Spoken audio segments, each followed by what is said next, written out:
Po mga kalingap, andito naman po tayo sa ating tutulungan na may karamdaman po. Marami pong salamat sa mga viewers at mga sponsor na laging subaybay po sa aming mga vlog at kay Kuya Bal Santos Matubang, kay Kuya Rab at kay Ate Edna at kay Ate Jack.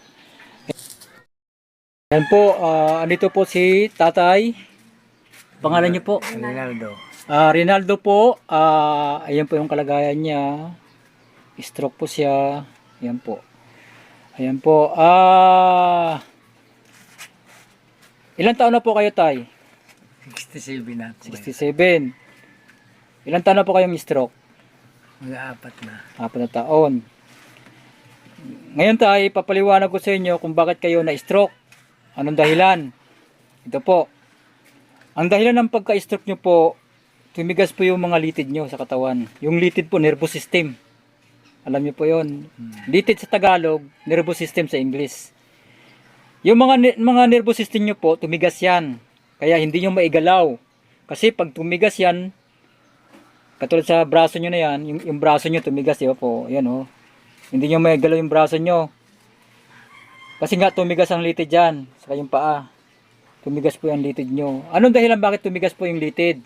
Ang dahilan po yung pagtigas ng litid, pagtaas ng acid sa katawan. Tumaas yung acid nyo or tumapang. Pagka tumapang ang acid sa katawan o tumaas, maninigas po yan. Yan ang dahilan sa pagtigas ng ating mga litid. Ngayon po, ano po ang dahilan bakit tumitigas ang mga litid natin? Dahil sa pagtaas ng uric acid o acid sa katawan natin. Ano yung dahilan bakit tumataas ang acid sa katawan natin?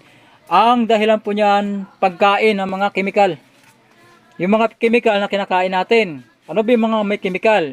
Katulad ng bitsin, ginasamix, magic sarap, toyo, patis, suka, mantika, chichirya, soft drinks, alak. May mga kemikal po yan.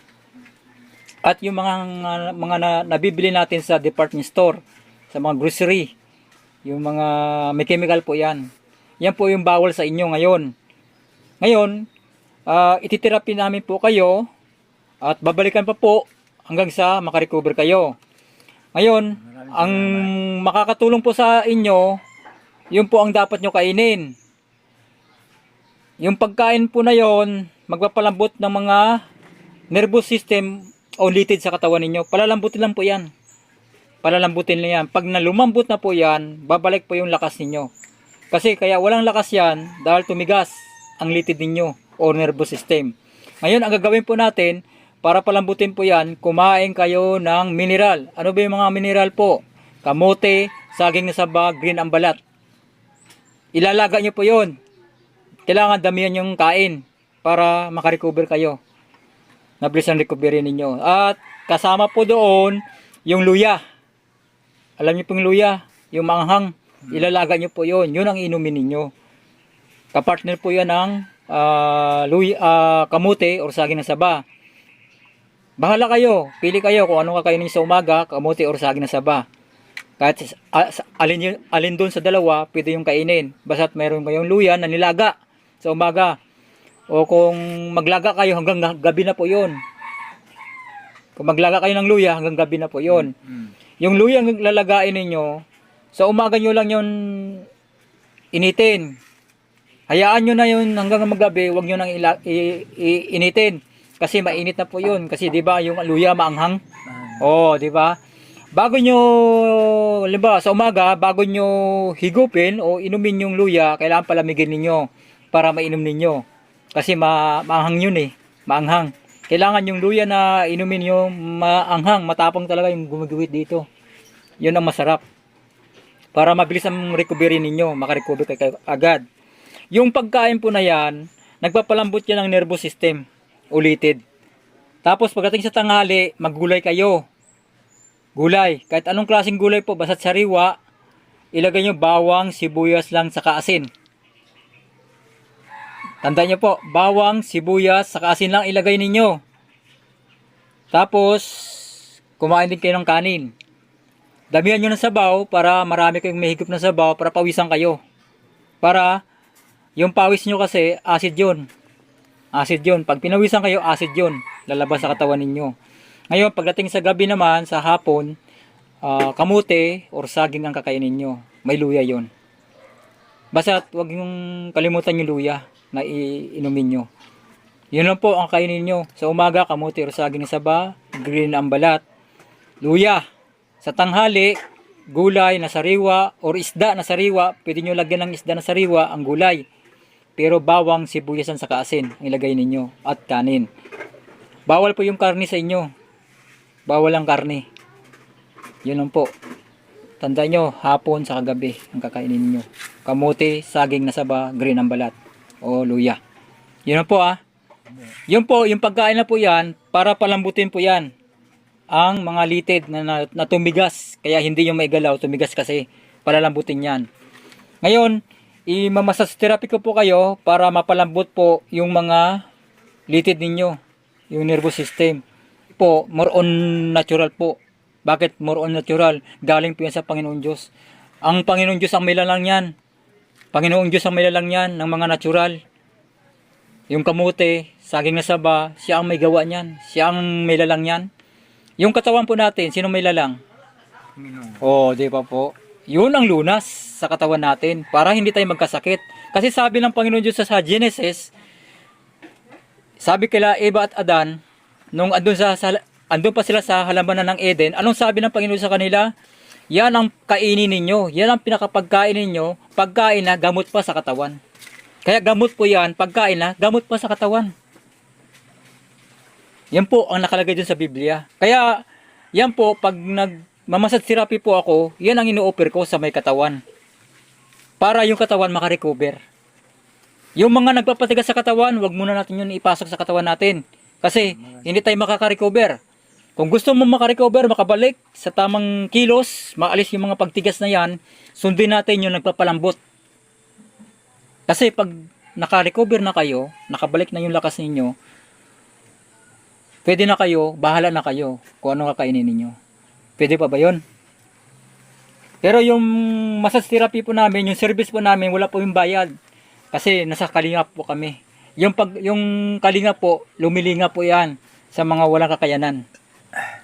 Ayan po. Maraming salamat. Ngayon, ang gagawin ko po sa inyo, i-massage therapy ko po kayo. Palalambutin ko yung mga tumigas na mga litid sa inyong katawan para makaramdam po kayo ng ginhawa. Nung gumaan ang pakiramdam ninyo. Sige po. O, ang ginagalaw ko po na ito, bakit ko ginagalaw? Pinalalambot po ito. Itong ginagalaw ko po ay paraspinal po ang tawag dito, paraspinal yan.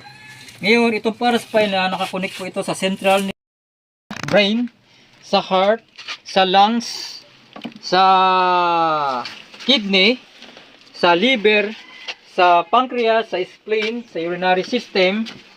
Yan po, lahat ng mga organ na yan, may nakakunik dyan na nervous system. Kaya, pag ginalaw natin po dito, kasama yan, magkakaroon ng function. Yung brain, yung lungs, yung heart, yung liver, yung pancreas, yung gallbladder, spleen, saka yung kidney, saka yung urinary system. Magkakaroon po yan ng function pag ginagalaw po natin ito. Itong ginagalaw ko po, ang tawag dito paraspinal. Ang paraspinal po, nakakunik ito sa central nervous system. Ngayon po, saan natin matatagpuan ang central nervous system? Ang central nervous system po ay matatagpuan natin sa ilalim ng spinal cord. Ito po, spinal cord, ang buto na to. Spinal cord yan. Andun po sa ilalim. Ngayon, itong ginagalaw po natin na paraspinal, nakakunik po yan doon sa central nervous system. Ngayon, palalambutin po natin. Palalambutin natin para gumaan po ang pakiramdam ni tatay. Pangalan niyo po? Rinaldo. Ano po, gawa po ng yung liver ninyo, mataas ang acid niyan. Sa liver yan, yung pagdura-dura ninyo. Pero matatanggal din po yan sa kamote, sa kasaging na saba, sa luya, tanggal yan. Unti-unti po yung matatanggal. Basta everyday, yun ang kakainin nyo, araw-araw. Yung binanggit ko ng pagkain. Huwag muna kayong kumain ng mga may chemical para makarecover po kayo. Ito po yung tumigas sa inyo. Yan. Pag tumigas yan ito, mayroon din mga nervous system na tumitigas yan sa brain. Mayroon ding nervous system na tumitigas yan sa lungs. Meron din nervous system na tumitigas diyan sa ating heart. Meron ding nervous system na tumitigas diyan sa ating liver. Meron ding nervous system na tumitigas diyan sa ating gallbladder. Meron ding nervous system na tumitigas diyan sa ating spleen, sa ating pancreas at kidney at urinary system. Lahat po yan na nabanggit ko na mga organ, may mga connected na nervous system diyan. Yung luya, yung kamuti, saging, or yung mga gabi. Basta't gabi, mais, pwede naman yun. Nilagang mani, pwede yun, kainin niya. Kasi mga natural yun.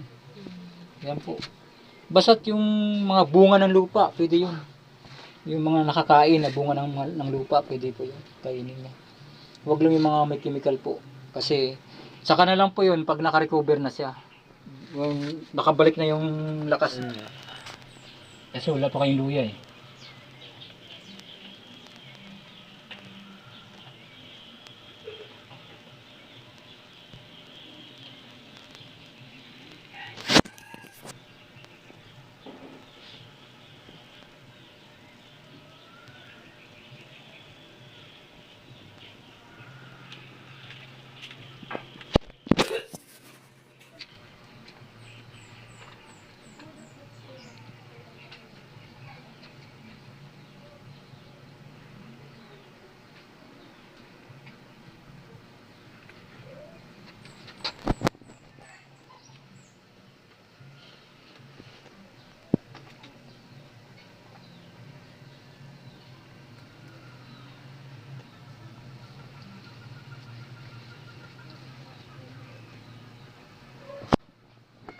Po para makarecover po siya. Ayan po, marami pong salamat. Natapos na natin mabigyan ng massage therapy si Tatay Rinaldo. At ang sabi niya nga, may pagbabago po na naramdaman siya. May lumuwag po ang pakiramdam niya sa ginawa nating massage therapy. Marami pong salamat sa mga viewers, sa mga sponsor, subaybay sa amin, sa aming mga vlog. Kaya nagpapasalamat po kami sa inyo. At kay Kuya Bal Santos Matubang, kay Kuya Rab, kay Ate Edna, kay Ate Jack, sa mga kalingap, partners. Huwag niyo pong kalimutan na i-subscribe at i-like at i-share. Yung pinutin nyo po yung notification bell para updated po kayo sa aming mga vlog. Marami pong salamat. Bye-bye.